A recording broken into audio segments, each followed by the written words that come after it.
G'day friends, my name is James, welcome back to my YouTube channel. Welcome if you're new. Today I'm going to be doing a stream of consciousness art journaling spread, and I will be picture in picture up in the corner of your screen for the whole video because I want to candidly chat to you today about a fun piece of news that I've recently shared on my Instagram, and I'd like to share it again with you here and kind of just give you the candid, the 411. This is going to be great. I have no words. My words aren't working. I'm about to start a really long, complicated story for you. So the stream of consciousness journaling is just kind of a visual brain dump. It's a depiction of all the thoughts that kind of happen in my head as I do it. I gave myself about an hour to go through this one, and it's very colorful and lots of fun crayons and neon colors. Lots of fun going on in this one, and I am really excited that it kind of came out this way because I think it is a good depiction of this new chapter that I'm entering in and just how vibrant and exciting it all is. I feel like it really it illustrates that really well. Don't expect too much from these. If you haven't seen a stream of consciousness art journaling spread before, they usually look hectic, really messy, kind of nuts. And a lot of the language, maybe there's just words or like little phrases. It can be very coded or it can be overly simplistic just because I don't really need to sit down and write every single thought out. It's essentially just getting the thoughts out and kind of acting on impulse and intuition to just visually brain dump onto paper. And that's why I call it stream of consciousness art journaling, because that's what that is. So that being said, a lot of the information that I was journaling about today is about my big piece of news, which is as of this Christmas season, I will officially become a professional dancer. Again, I have been, yes, thank you. There's applause in my head, I could hear it.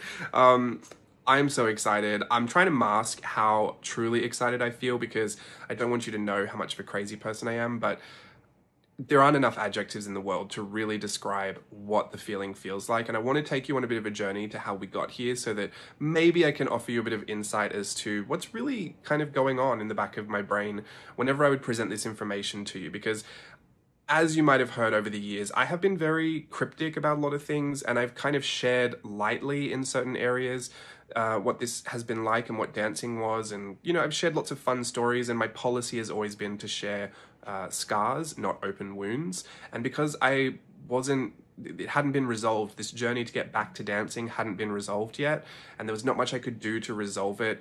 I was dancing, don't get me wrong, and I go to Zumba like 25 times a day, but actually professionally dancing, to be hired again as a dancer, and it wasn't even really about the money, but to be validated as someone worth paying to dance again. Like, there were very specific conditions that I felt like that would unpause this 7-year journey that I've been on to get back to where all of that stopped very abruptly, like in the blink of an eye, and it was on pause from that day on. I've just been waiting to press play again.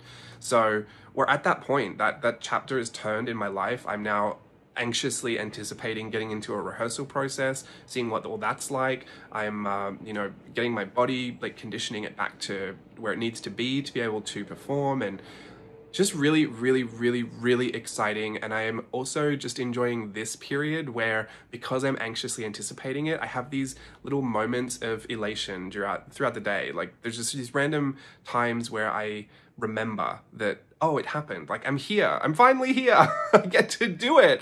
And I get excited and I get really overwhelmed, and I go on a walk and I put music on in my headphones, and I have to resist the urge to literally dance down the street just because I know it's coming, and I'm so, so excited. So that opportunity will be at Disneyland, the Disneyland Resort in Anaheim, which I live really close to, and my husband is an entertainer there. So we are going to experience that together for the first time. That's going to be interesting. And at my favorite time of year, Christmas. I can't tell you more than that really at this point because I'm going to wait until things are a bit more solid to be able to give you more information about it. Please just stay up to date on my social media, probably Instagram.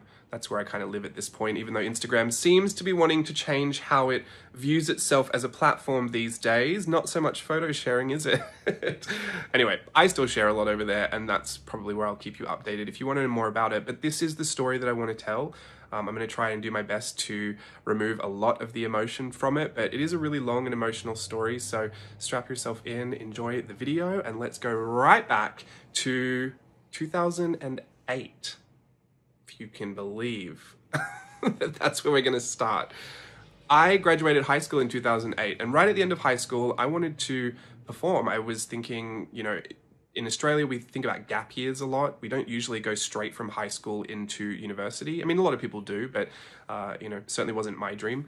I didn't even want to go to university. I actually thought, well, if I don't become a dancer, I will become a fashion designer. So I had put myself into, you know, different scenarios where I would learn about the fashion industry and go and do some work experience. And I went and did a fashion portfolio course, learned how to put that together so that when I did apply for the Advanced Diploma of Fashion Design at Ultimo TAFE, which I think is called the Fashion Design Studio now. It used to be called East Sydney Tech. Really prestigious course.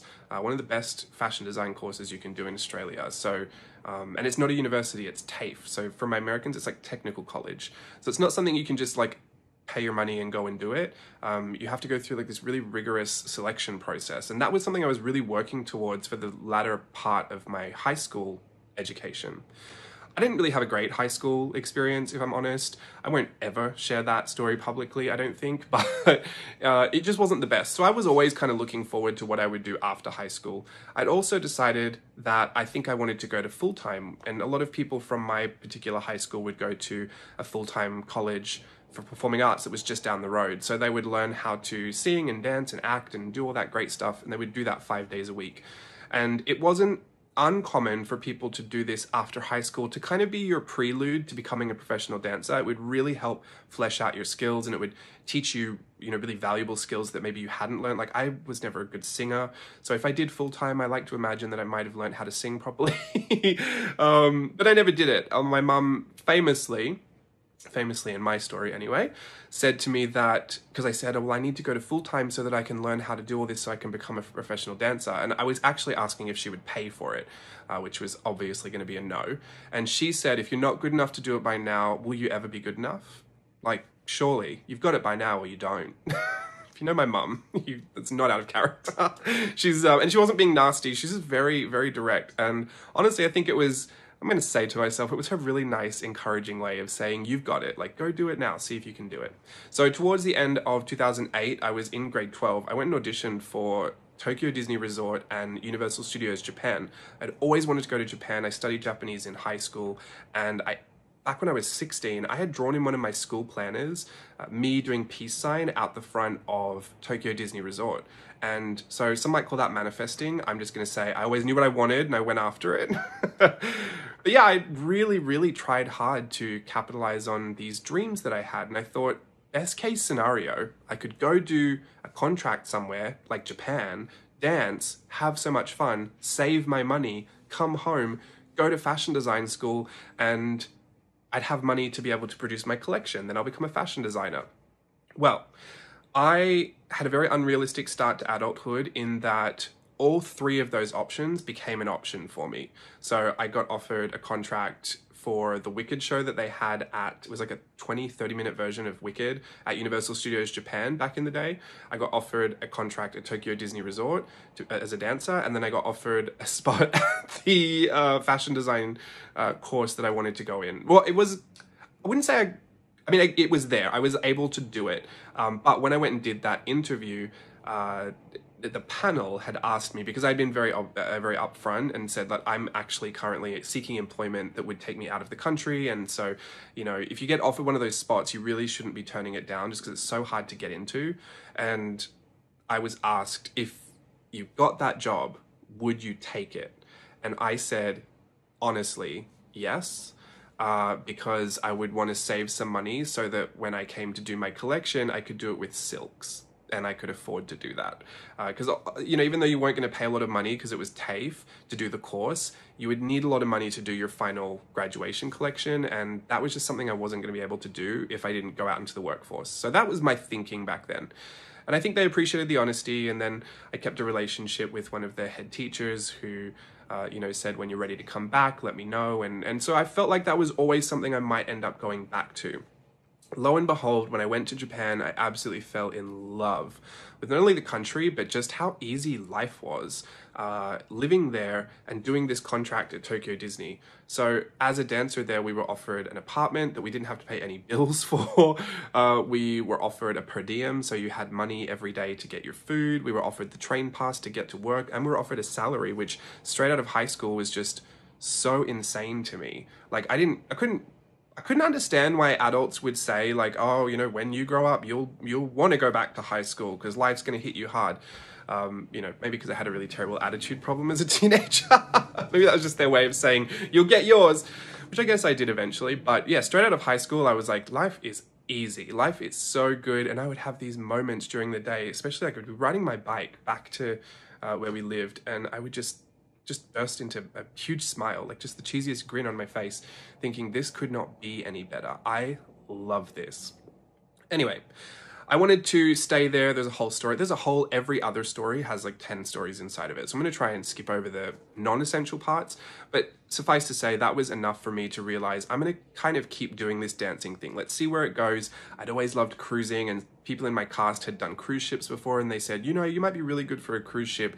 You know, why don't we go and film something and we'll send it to Royal Caribbean? So they had helped me secure my first contract at Royal Caribbean whilst I was still working in Japan. So before I even left that contract, I knew I was going to another one. And then that started this domino effect of just working for like 6 to 9 months, or like 9 to 10 months at a time, going home for a couple of months and then starting a new contract. So I was always going back home to see family for a couple of months, and then I would ship out to a new destination, do some rehearsals, get on a cruise ship, and then go travel the world dancing. And that I did for 7 years.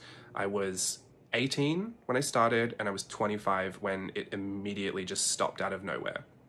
We'll get to that story too.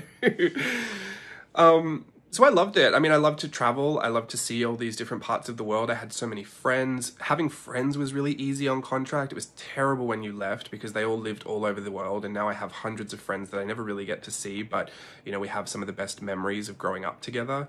And I hold on to those all really dearly. And I have such a nostalgic heart that I feel like I kind of live in those memories a lot. And especially because dance was the only reason I was doing it. Like that was the vessel to get me to have that life, that I appreciated it so much. And I really do love to dance. I'm not one of those people that is like, you know, in their room just kind of dancing for no reason. I have at times, you know, I've tried to express myself through movement, but I always had art and creative, like visual arts. I love to take photos of things, and I love to draw. I love to paint now. I love to art journal and express that way. So I had lots of different outlets of creative expression. So dance for me was my job, and then art would be something I would do in my downtime. And then in 2000, let's just skip all the way to 2015. I was on a contract with Disney Cruise Line, and we were 2 weeks out from finishing the contract in St. Martin. We went on an ATV. My friend Jen and I, we went on quad bikes. We actually only took one that day, and thank goodness I paid for the insurance. We got on a quad bike, we went to the French side of the island, had a beach day, and as we were coming out of the car park, we were at a four-way intersection with no lights, and long story short, a speeding taxi van collided with our quad bike, and I was on the back, and we kind of saw it happening, like it happened so quickly. Jen was driving, I was on the back. Jen tried to steer the quad bike away. The van, I think I think he just got spooked as well. I mean, obviously he saw it happening too. Instead of driving away from us, he kind of swerved towards us. And so as I was trying to lift up my leg, and I mean, this is how quick it happened. When I saw it, I thought I need to get off this bike. I lifted my leg up over to try and get off the quad bike. Mind you, at this point, I'm wearing no shirt. I've got a helmet on.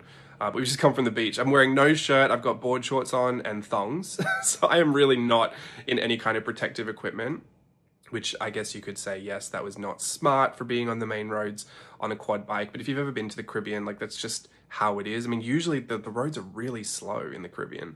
Well, from my experience anyway. And we'd done quad biking tons of times before, and we'd just, you know, you'd be on highways on those quad bikes. You would never think that, I don't know, young and dumb, I guess. But yeah, it was not our fault. It was not Jen's fault for driving. It was not my fault for being in the wrong place at the wrong time. It was literally just, you know, I think the taxi van was going too fast to be coming around a corner that he couldn't see. And, you know, he got spooked and accidentally drove in towards us. I'm going to say it's an accident because who would do that on purpose, right? But very, very traumatizing.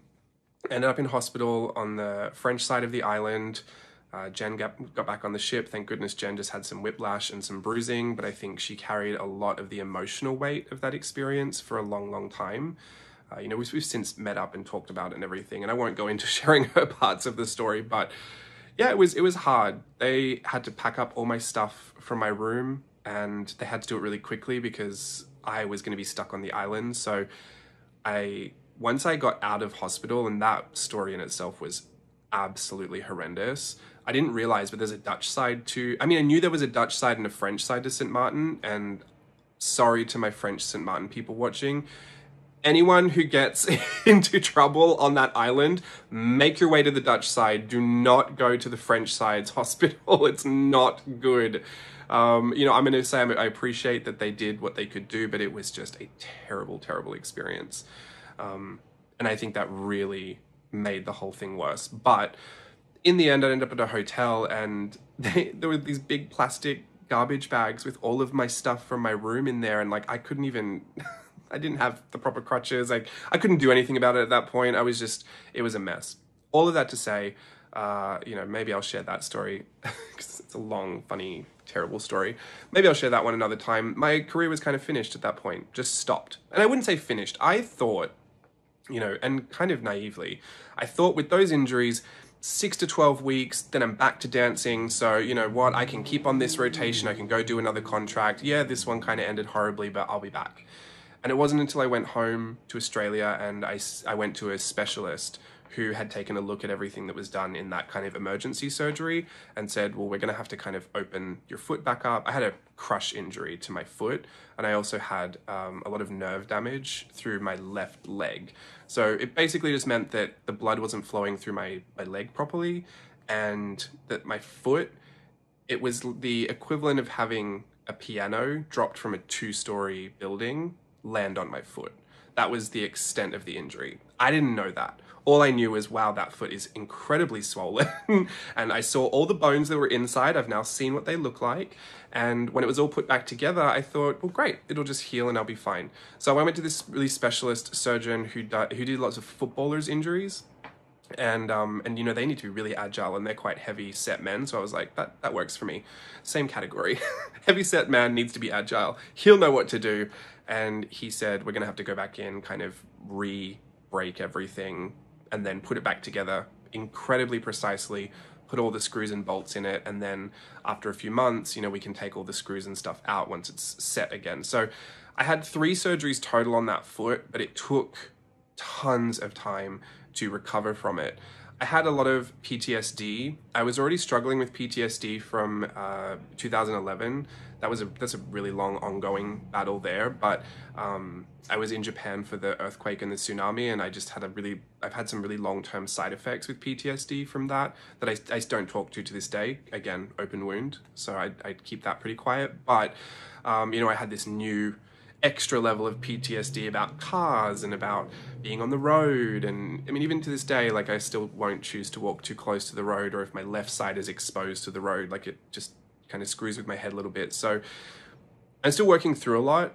I think it's a miracle at all that we walk out of there alive, but I think it was even more of a testament to how much you can grow through PTSD that I get in the car in a foreign country like the States, and I drive on the wrong side of the car on the wrong side of the road, and I do that almost every day. So, you know, I really like to acknowledge how far I have come with a lot of that. But one of the biggest struggles for me was in that moment, I didn't know what to do. And I was in there with my mum, and I was just burst into tears thinking, because he had said, like, I asked him, is it going to be like 6 to 12 weeks? What do you think? And the surgeon said, you're looking more at like 12 months to 16 months. And like, that had just never been a thought in my head until he said it. And so I burst into tears, and I just looked at him and was like, what am I supposed to do? Like, what am I going to do? I'm 25. I don't have any other skills. I don't have any other jobs. I now can't walk for however long. And this is going to be a long nightmare of a process. And I'm trying to be grateful, right? Because it's a miracle that I might even get to keep my foot. At the time, they were also discussing getting rid of my foot.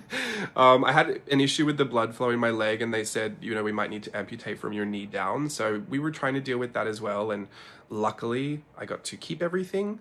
But it was all up in the air whether those nerves would come back, whether the damage was too extensive to be able to heal. You know, he just said it's going to heal as much as you can make it. You know, like, your body should be resilient. He was like, at 25, you know, you're not too old where it won't regenerate, but he goes, it's going to be a lot of work if you want to get back to dancing. So I started this long, like, I would say it took 12 months to get back to a point where I felt comfortable walking and slightly jogging. And it took about 16 months before I was starting to like jump and spin and do things, which, you know, that was kind of the time frame he'd set. And I was honestly shocked that I even got back to that point. Now, throughout all of that, Steve and I thought, you know, maybe this is a good time to get married and do the immigration process, because we had nothing but time, right? I was just going to be at home recovering. Also, I had stumbled across art journaling on YouTube in the many painkiller-induced, long, sleepy afternoons I was on YouTube. I stumbled across some art journaling videos and then just got really hooked, and I started watching more and more and more and more, like I think most of us do, right? And I think maybe you have some of those similar experiences, some people that are watching this. Yeah, I got really sucked in, and that was something I decided to do and really focus my attention on. I also like to tell the story of when my surgeon, when I looked at him, I was like, what do I do? The first thing that he said, well, if you can't use your feet, use your hands. And so this became a bit of my driving force to try whatever I could do to keep pushing through. And I really spent a lot of that time trying to look for silver linings, because I thought it's not the end of the world that this is happening. And I would actually say, I mean, I know it's really hard for me to even believe this, but given an opportunity, knowing what happened within those 12 to 16 months with my family and how all of that grew and the experiences I had at home, I wouldn't change that. I wish I didn't have to go through all of that, and I wish it didn't feel as painful as it did, physically and emotionally, but there was so much good that came out of that experience, from me being at home at that point, from me being with my family at that point, so much personal growth, so much family growth, so much about that was important for me to be there. And I honestly don't think I would take it back. I couldn't. Knowing what happened throughout that process, I couldn't in any good conscience, you know, wish that that never happened. So I've learned to be really grateful for it. And I thought that the gratitude would last forever if I just got to dance kind of straight away when I wanted to. And so I immigrated to the States in 2016. I got married to Steve. When I got here, I came here on a fiance visa. If you know anything about immigration, it's just a long and tedious process. But I thought, like, while I'm here, I'll dance again. And I would audition, and I was, you know, really trying to look for these opportunities. I even thought, well, maybe I'll just go back on cruise ships and, you know, that'll work out. But Steve and I were newly married, and I didn't think it'd be right if I just kind of left him for 9 months and then came back. Ask me now. But yeah, no, I just thought, well, I've got to make it happen here. And we live so close, and, you know, there's no reason why I've been offered contracts at Disneyland before. Like, hopefully I'll be able to snag another contract or something. And it just didn't work out. I would get all the way to the end of these auditions. I just wouldn't get the job, and I would be really, really devastated, because it's not like these auditions happen every couple of weeks. For me and the jobs that I was going for, it's kind of once to twice a year where you have a window of opportunity to get them. And it was kind of heartbreaking to think, well, got another 7 months to wait before I can see if it happens again.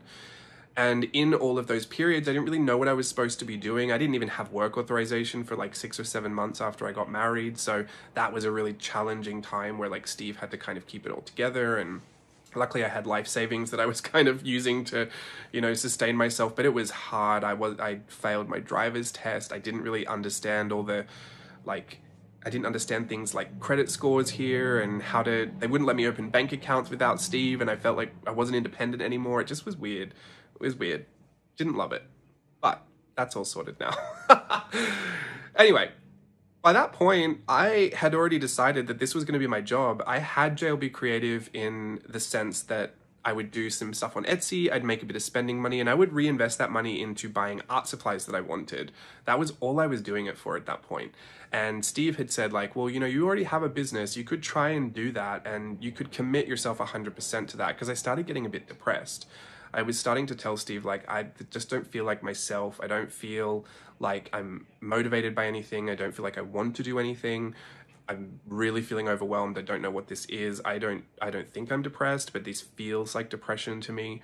And I was in a lot of denial about it too. Like, at that time, depression was still one of those things that I had learned was just not a real thing. I don't think, I wasn't really raised to validate that kind of feeling.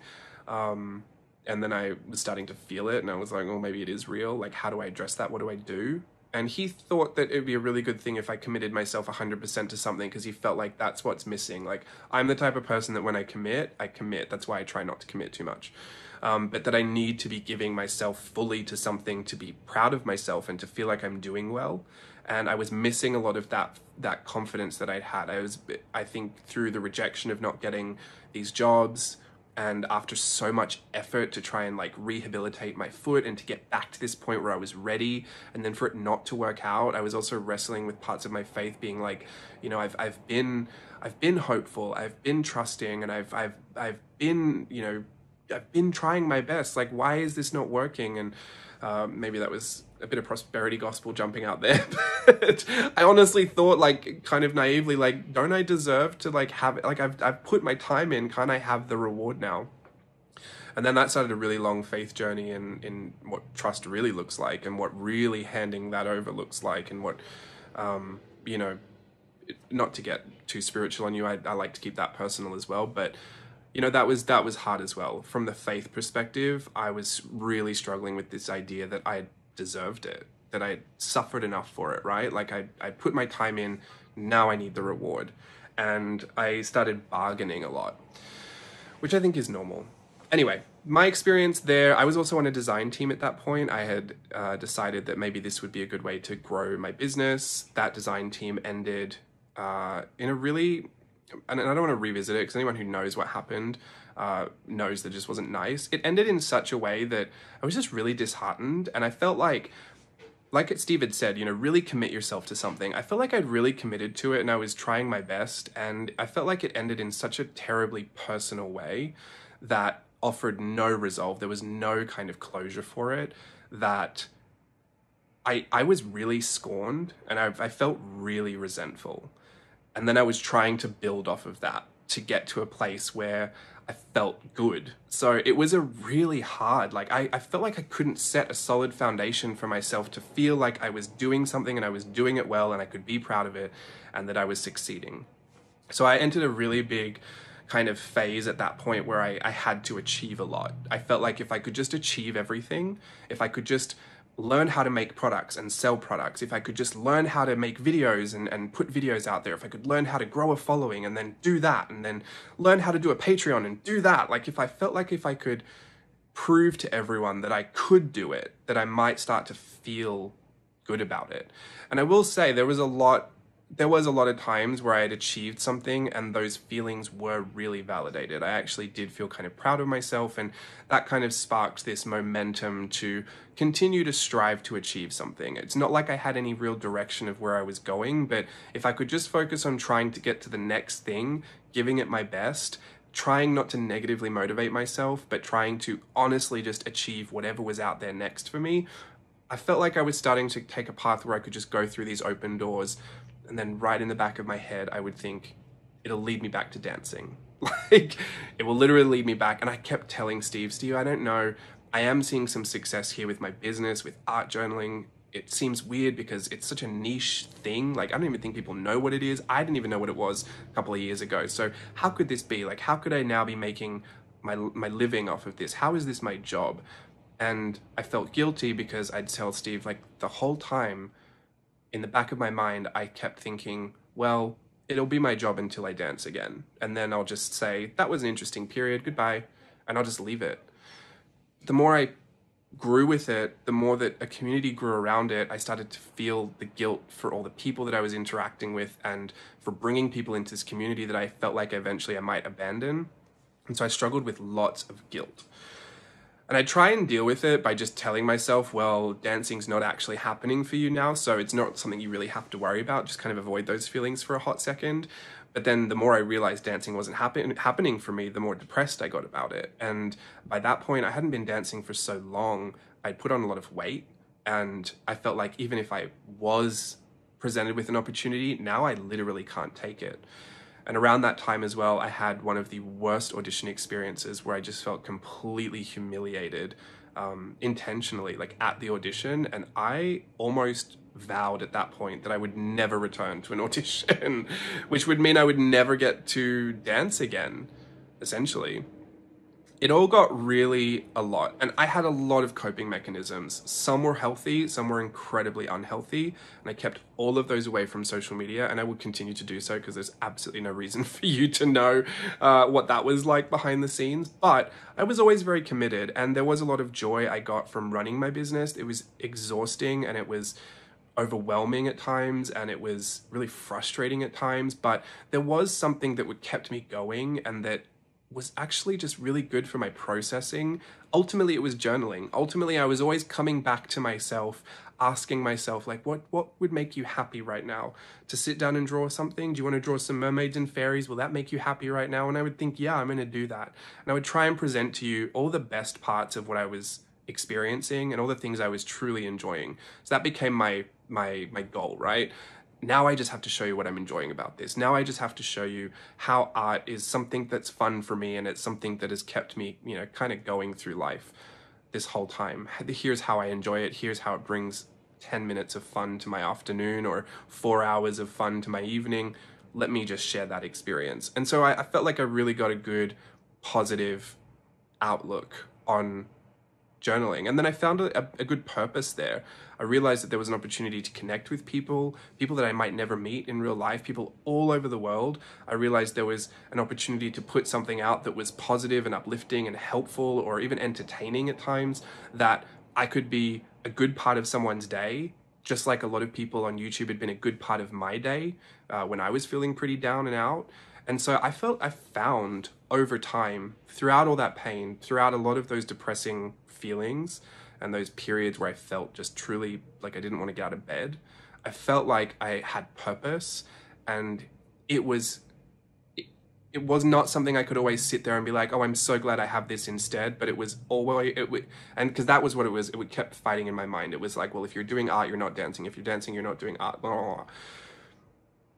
Beyond all of that, I was always so grateful that I at least had this. I had something that I was passionate about, that I could do, that was an expression of my creativity, that I still feel like I got to get that out.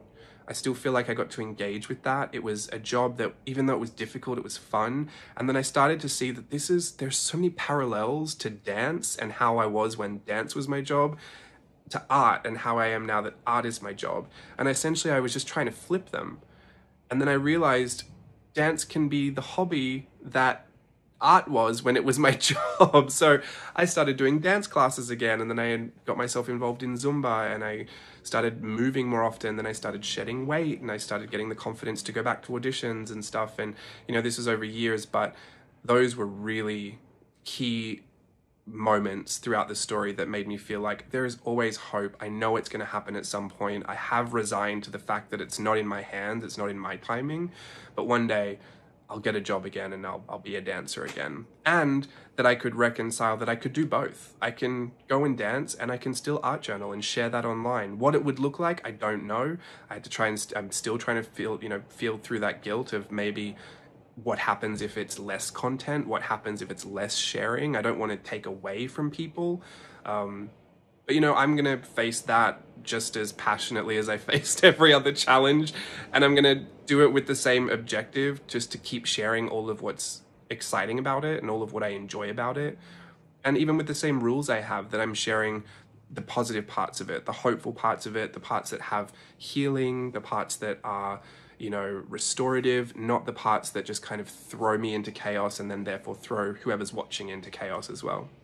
So it was only recently that I was offered this opportunity. I am still feeling all of the feelings you get when you're so excited for something that hasn't happened yet. It's literally like waiting for Christmas. You're so excited to see what's happening. And I feel crazy a little bit because I thought, like way back when it all paused in 2015, it's actually almost coming up to the anniversary. It's like kind of mid-August. Way back then, I thought by the time I'm 30, my body won't be able to handle dancing like in any capacity. When I'm 30, my life will change and I'll do something different.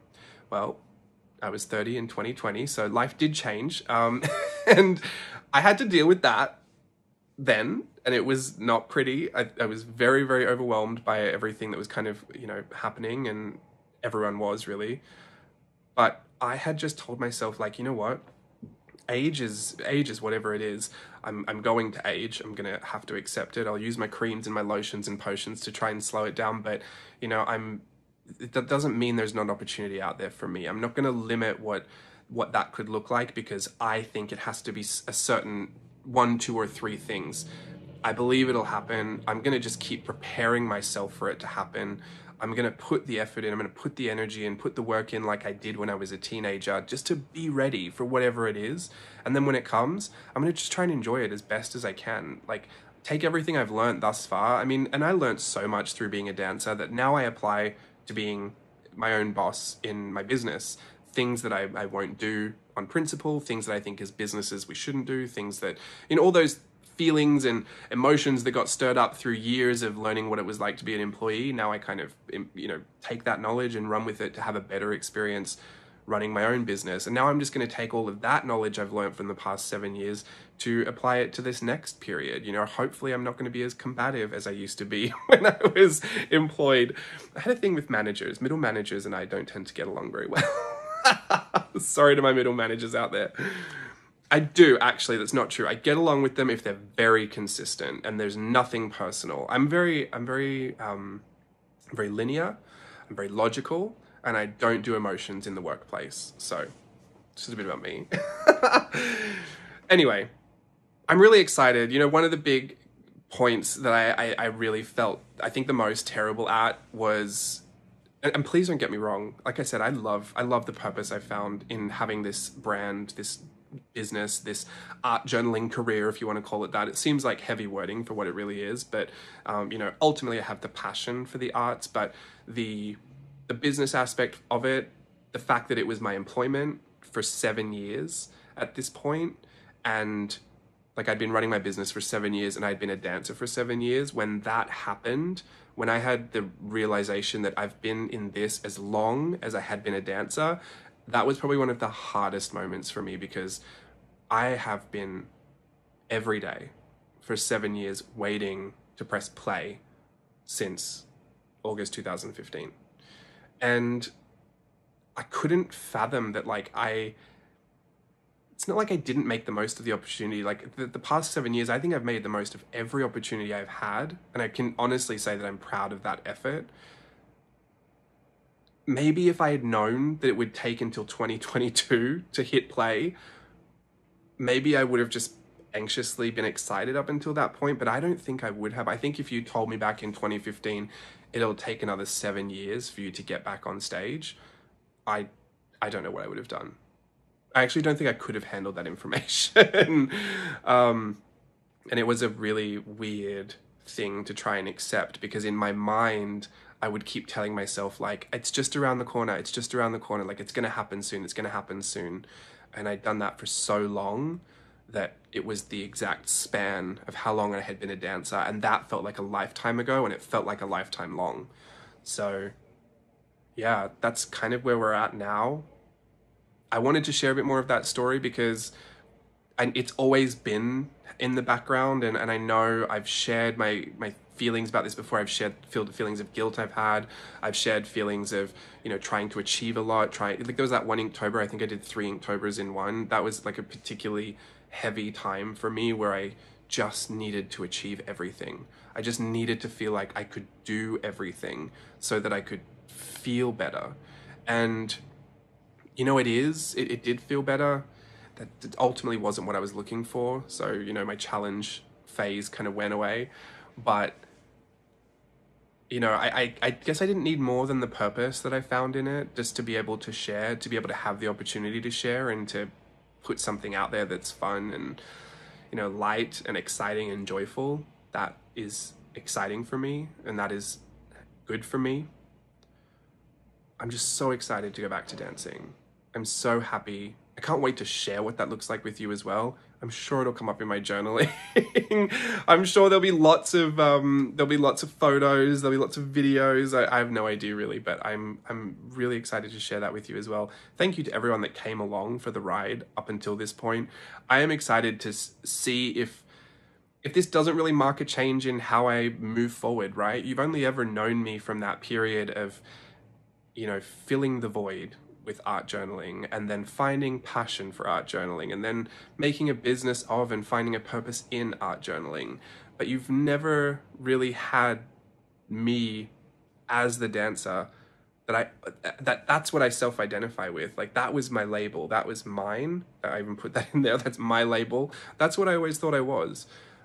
I have felt a bit more like an imposter as an artist, as a business owner. I felt like it was transient. I felt like I would always go back to being a dancer, and then that's when people would really get whoever I was. I think I have found out a lot more about myself throughout this journey up until this point, not being a dancer. And I'm also excited to see what that looks like for me. I can't wait to see what this all looks like for me, and then how it translates to you guys and whatever I'm doing on social media and how I share it. For my family, for Steve, for everyone. I'm happy to not have to whinge about it anymore. And keep your fingers crossed that it all works out well, because I don't think I could be in for another 7 years of waiting around. Yeah, it's crazy to me that it's happening now. It's crazy to me that it took this long. It's crazy to me that in that time I found a completely different thing that I was passionate about just as much, that I was just as committed to. And it's crazy to me now that I'll have both. I feel very spoiled. I feel very lucky. I feel very blessed. I feel very, very thankful. And if I haven't said this enough, thank you so much. Thank you so much to everyone who was encouraging in the process, to everyone who sensed and felt and said a little prayer for me when things were really difficult and I couldn't mask it as well, when you could kind of see the veneer, the facade slip a little bit. I've always been honest about the fact that I tried to keep it personal. I tried to keep it to myself. I've always tried to allude to, there's a 360 degree view of me, and you only ever get to see the little, 60 degrees I show you on YouTube. There were just many, many times I felt very, very human and very, very low. And I never wanted to engage you with that. And so I've done my best to find, even in that moment, whatever joy I had in the day. Because I feel like I could do that. There were days where I felt like I didn't want to get out of bed, but that there was one thing that I felt like would make me happy, and that I would sit down to draw something and I'd film it for you, and then I'd wait for another day to do a voiceover when I felt happy again. And I felt like I was always honest in just sharing that with you. I'm so relieved that it seems like that chapter is closed, and that now I get to maybe have less of that. That one, I'm going to say that was more like a 2018, 2019 thing. From 2020 onwards, ironically, even though as hard as all of that was, 2020 was interesting because I was so ready, and I remember I had a really bad feeling. Well, no, I had a really good feeling in 2019 that 2020 was going to be my year. I was like, it's going to happen, I'm going to dance again. So I felt like an absolute loser when the pandemic happened. I was like, oh, it's definitely not happening this year. And then I kept telling myself, well, it's 2021 then.